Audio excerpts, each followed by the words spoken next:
Our last video covered the deplorable case of Deja Ballsby, who was taken from the world in one of the most sick, disgusting, and vile assaults I've ever covered on this channel. And today's case is no different. This is the tragic and heartbreaking story of Aliana DeFreeze. As always, viewer discretion is advised. Aliana DeFreeze was the daughter of Damon DeFreeze and Donisha Cooper. Although Aliana's parents were no longer together, they remained cordial enough to share the responsibility of raising Aliana in two separate households. This, of course, meant that Aliana's time was split between two families, both of which gave her all of the love that they could. Aliana was in the 7th grade and attended Village Prep Woodland Hills in Cleveland, Ohio. She was 14 years old and had a developmental disability, which is described as a diverse group of conditions one may have due to an impairment in physical, learning, language, or behavioral areas. These conditions often surface during the developmental period of adolescence and may impact day-to-day functioning. Once developed, these conditions may last throughout a person's entire lifetime. Despite this, Aliana was a high-functioning kid who was smart, and she would take the bus to school, which was a mode of transportation that her mother didn't approve of, but due to circumstance, and against her better judgment, she allowed it. It also helped ease her concerns a bit to know that one of the bus stops on the way to school was in front of a police station. But on January 26, 2017, all of those fears would come rushing back to the surface. It was around 4 p.m. when Aliana's mother became concerned that she hadn't returned home from school. So she makes a phone call to Aliana's stepmother, Watanya. "Did you all pick up Aliana from school? Because she never came home," she asked. Watanya is startled by the question and the revelation that Aliana never made it home. After Watanya responds and tells her no, Donisha immediately hangs up and contacts the school, where they confirm all of her motherly instincts and fears. They tell her that Aliana DeFreeze never made it to school that morning. I imagine that hearing this caused her heart to sink to the bottom of her stomach. It's a parent's worst nightmare come to life. Donisha, now in a panic, anxiously calls 911 to report Aliana missing. Cleveland 911 dispatcher Milan, please fire ambulance. I want to report him as a child. How old is the child? 14. And what's the child's name? Aliana DeFreeze. I put her on the RTA this morning. I put her on the bus to school. And she never checked in for school. And she never made it to school this morning at all? No.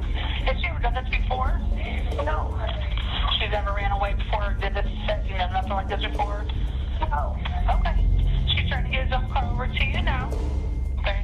Okay, thank you. All right, bye-bye. A citywide search is launched in hopes of finding Aliana somewhere alive.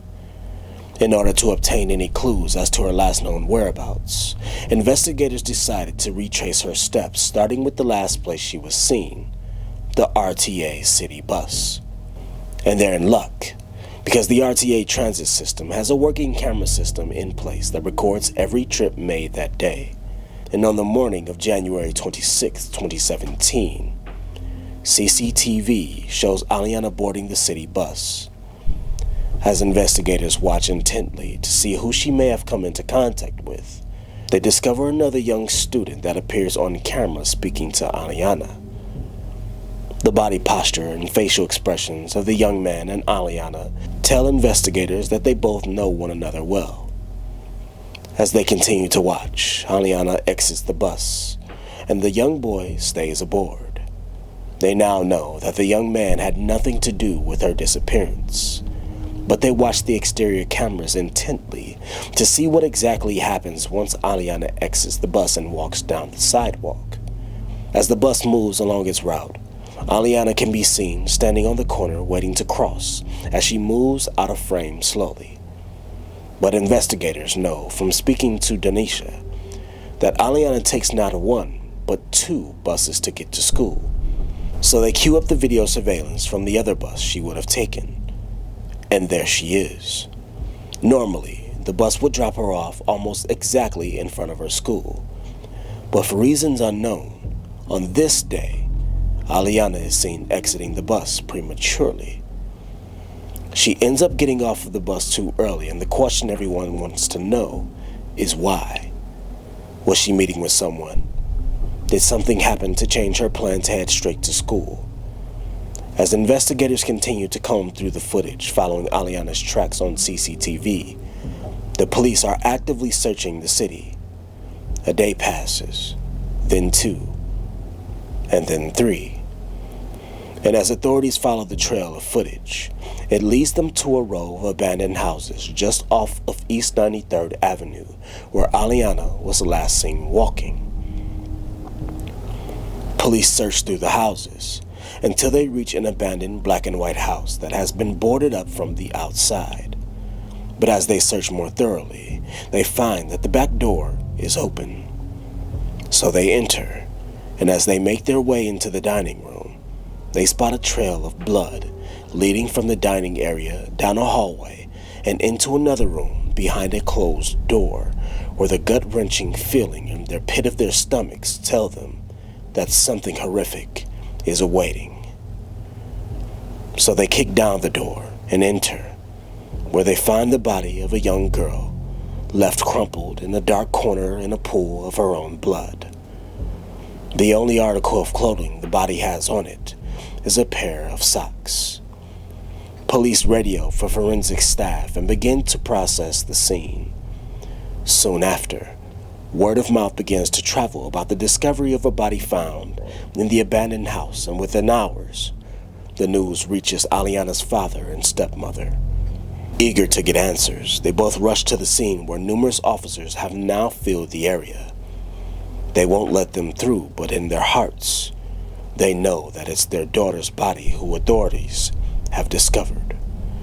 The coroner's report and DNA samples collected would eventually confirm their worst fears, that the young female found was in fact Aliana DeFreeze.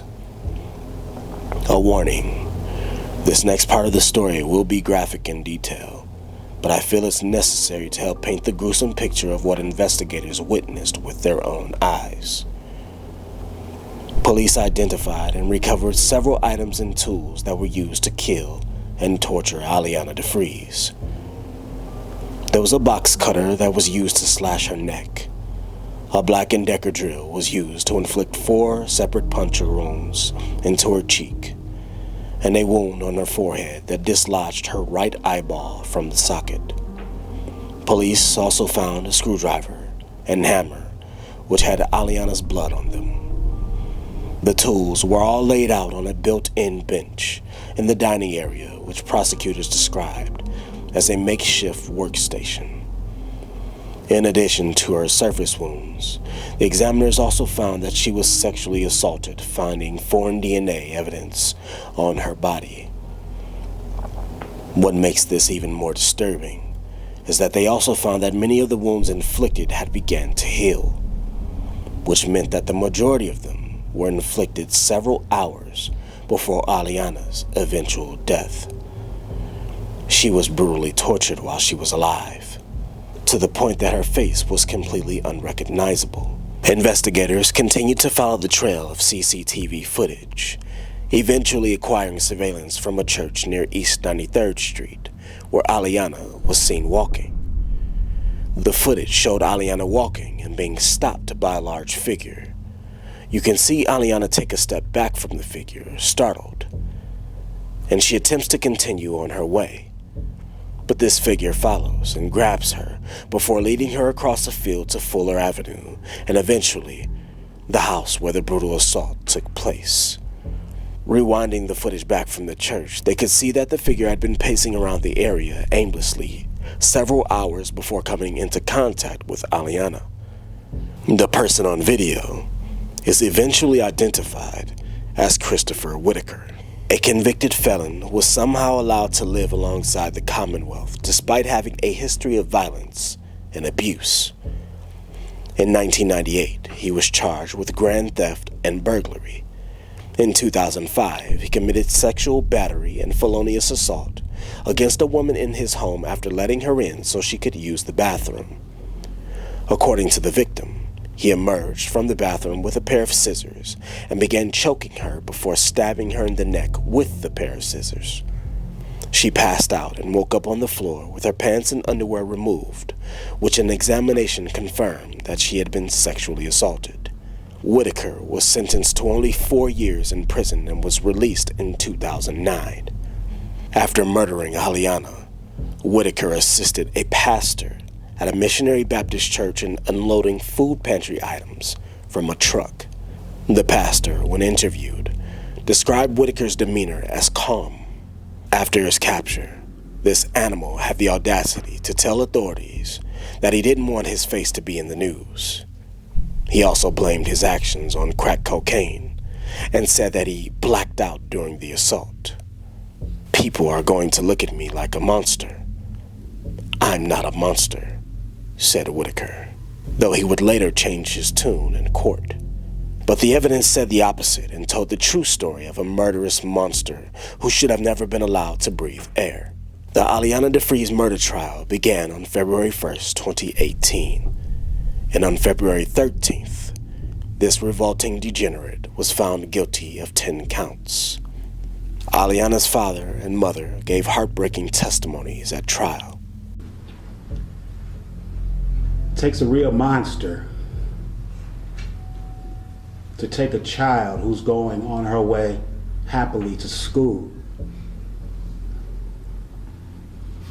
It happens too often. Every time I turn on the news, read the paper, there's a child missing. Not only child, there's men and women missing also.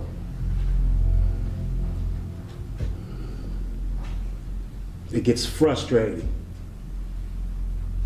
And nothing's being done about it. I know the officers you're doing, you can only do for so much. The administration at City Hall needs to address these issues like you addressed the renovation of the Q and like you addressed the Republican Convention. Our children mean a lot to us. They might not be your children, but they mean a lot to us. The 93rd is a safe haven for sexual predators like this monster behind me. And you're lucky I'm not the same person I was 25 years ago because there's not enough police in here to stop me. And you need to know that. And when you get where you're going, you're gonna get what you got coming. Before you get to that gas, that lethal injection chamber. My baby didn't have a chance.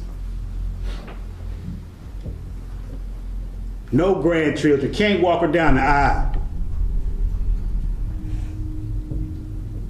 When she come over on the weekends, on Fridays, we'd have this same talk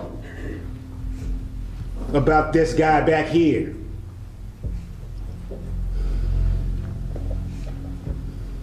I warned her of guys like that. I warned her of the abandoned buildings.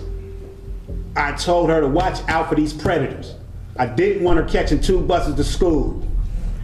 I stressed that. This is what I get.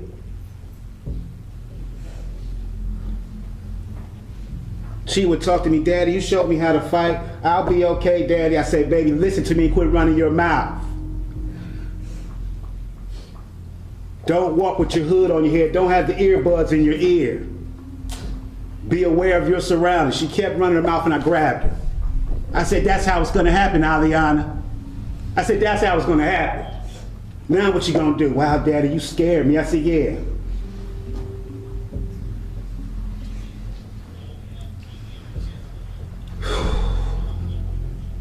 Lord, give me strength to continue on with this foundation to keep my mind right and my spirit right.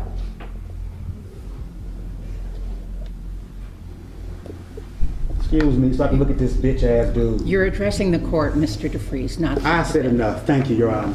Thank you. With respect to sentencing as to the non-capital charges, Mr. Alwadal?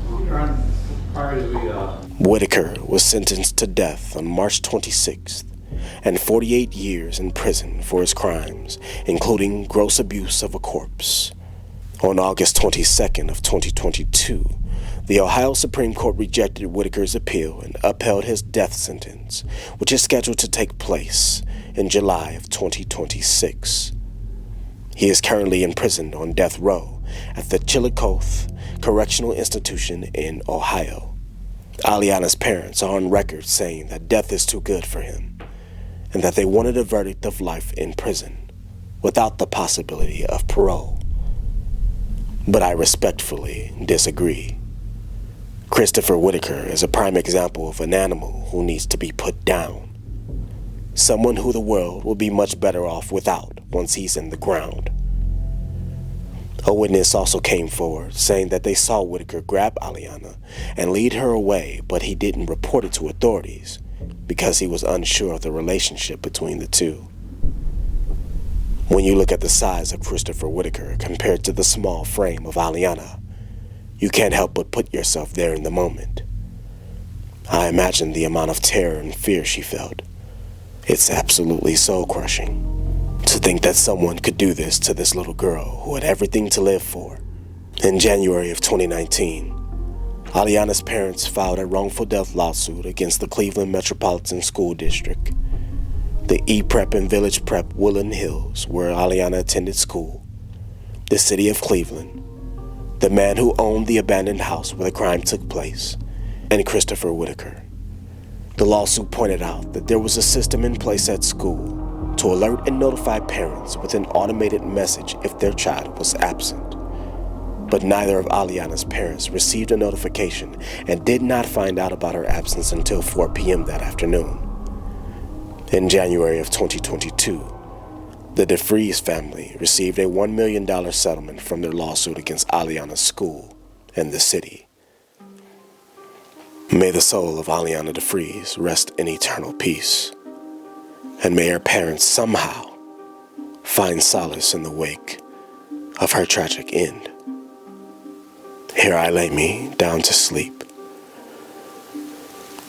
To thee, O Lord, I give my soul to keep. Wake I ever, or wake I never. To thee, O Lord, I give my soul to keep forever.